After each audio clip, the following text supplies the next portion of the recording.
Bismillahirrahmanirrahim. Assalamualaikum warahmatullahi wabarakatuh. Alhamdulillahirabbil alamin wal aqibatul muttaqin wassalatu wassalamu ala asrafil anbiya'i wal mursalin wa ala alihi washabihi ajmain. Amma ba'd. Anak-anakku sekalian, marilah kita senantiasa memuji Allah Subhanahu wa taala, di mana pada kesempatan ini kita semua masih diberikan berbagai macam nikmat dan karunia dari Allah Subhanahu wa taala sehingga kita masih bisa beraktivitas sampai dengan saat ini. Salawat dan salam kita kirimkan kepada junjungan kita Nabi besar Muhammad sallallahu alaihi wasallam. Semoga di yaumil akhir nanti kita semua bisa mendapatkan syafaatnya. Baik, di pembelajaran kali ini kita akan membahas materi yang bertemakan mengagungkan Allah Subhanahu wa taala dengan tunduk pada perintahnya. Tujuan pembelajaran dalam materi ini, di mana setelah anak-anakku sekalian mempelajari materi ini diharapkan dapat menjelaskan perintah agama terkait sujud syukur, sujud sahwi, dan sujud tilawah.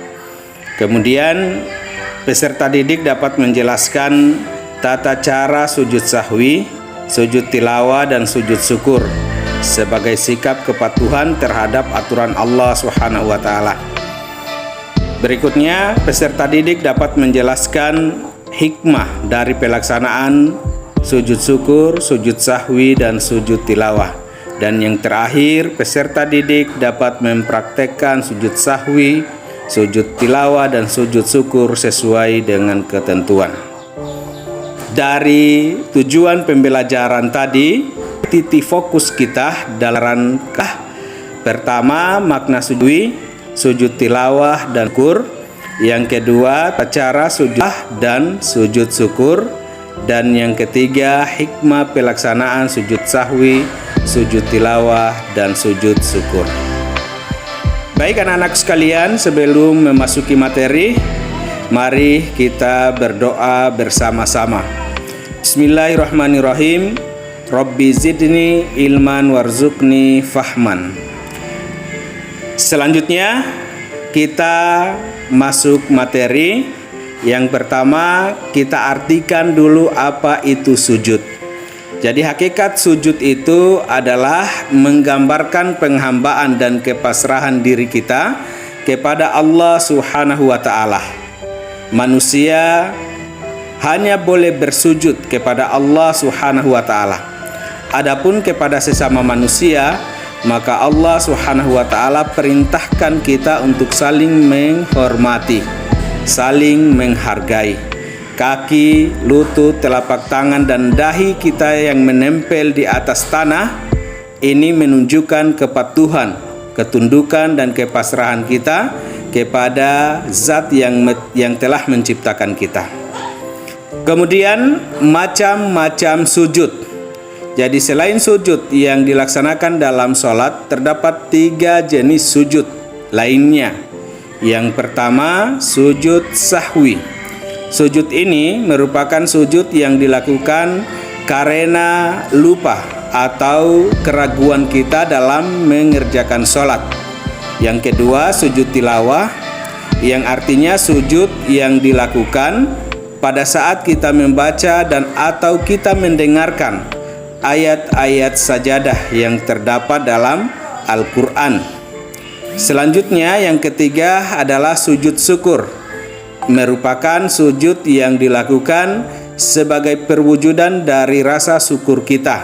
Sujud syukur ini dilakukan saat hati dan pikiran kita menyadari betapa besar nikmat yang dianugerahkan oleh Allah Subhanahu wa taala.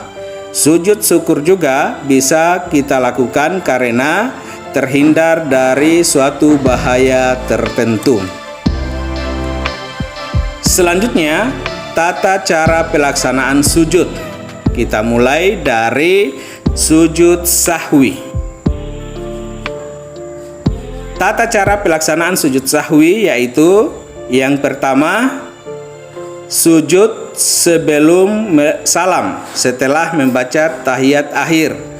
Kemudian bangun dari sujud dengan mengucapkan takbir.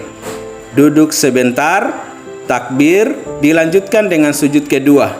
Bacaan doanya sama seperti sujud pertama.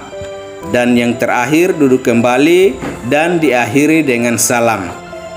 Sujud sahwi ini adalah sujud yang dilakukan dalam kegiatan sholat apabila kita merasa ragu atau ada kesalahan dalam pelaksanaan sholat kita. Lalu bacaan sujud sahwi adalah Subhana man la yanamu wa la yashu. Artinya maha suci Allah yang tidak tidur dan lupa. Berikutnya tata cara sujud tilawah. Sujud tilawah ini adalah sujud yang dapat dilakukan di dalam sholat maupun di luar sholat. Apabila itu dilakukan di luar sholat, maka caranya yang pertama berdiri menghadap kiblat. Berikutnya berniat sujud tilawah. Ketiga takbiratul ihram. Keempat melakukan sujud cukup 1 kali. Kemudian duduk sejenak dan yang terakhir membaca salam. Dan jika sujud sahwi itu dilakukan di dalam sholat, maka tata caranya adalah yang pertama, ketika sedang berdiri dalam sholat, kemudian kita membaca ayat sajadah atau imam membaca ayat sajadah, maka kita langsung mengerjakan sujud 1 kali dengan membaca doa sujud tilawah. Setelah sujud, langsung berdiri lagi dan melanjutkan sholat kembali. Adapun bacaan dalam sujud tilawah adalah sajada wajhiya lilladzi khalaqahu wa sawwarahu wa syaqqa sam'ahu wa basarahu bihaulihi wa quwwatihi tabarakallahu ahsanul, yang artinya wajahku bersujud kepada zat yang menciptakannya, yang membentuknya, dan yang memberi pendengaran dan penglihatan. Maha suci Allah, sebaik-baiknya pencipta. Selanjutnya, tata cara sujud syukur. Sujud syukur ini adalah sujud yang dilakukan di luar sholat. Caranya, yang pertama kita menghadap kiblat. Kemudian kita berniat untuk melakukan sujud syukur. Selanjutnya sujud seperti sujud biasa. Berikutnya duduk kembali dan diakhiri dengan salam. Adapun bacaan sujud syukur adalah subhanallah walhamdulillah wala ilaha illallah wallahu akbar. Maha suci Allah dan segala puji baginya. Tidak ada Tuhan selain Allah dan Allah Maha Besar. Yang terakhir, hikmah sujud sahwi, sujud tilawah, dan sujud syukur. Jadi dari rangkaian materi tadi kita bisa mengambil beberapa hikmah. Yang pertama, manusia tidak boleh sombong dan angkuh walaupun memiliki kelebihan. Baik itu kelebihan dari segi harta ataupun kelebihan-kelebihan yang lainnya. Karena hakikatnya semua apa yang kita punya dan miliki adalah kepunyaan Allah Subhanahu wa ta'ala. Kemudian yang kedua, memahami bahwa setiap orang pasti melakukan perbuatan salah. Maka jika seseorang mengakui kesalahannya dan meminta maaf, maka kita hendaknya memberikan maaf kepada orang tersebut. Kemudian yang ketiga, bahwa manusia tempatnya salah dan dosa, sehingga ketika melakukan kesalahan hendaknya kita segera meminta maaf. Kemudian hikmah keempat, lebih menghayati bacaan dan makna Al-Quran.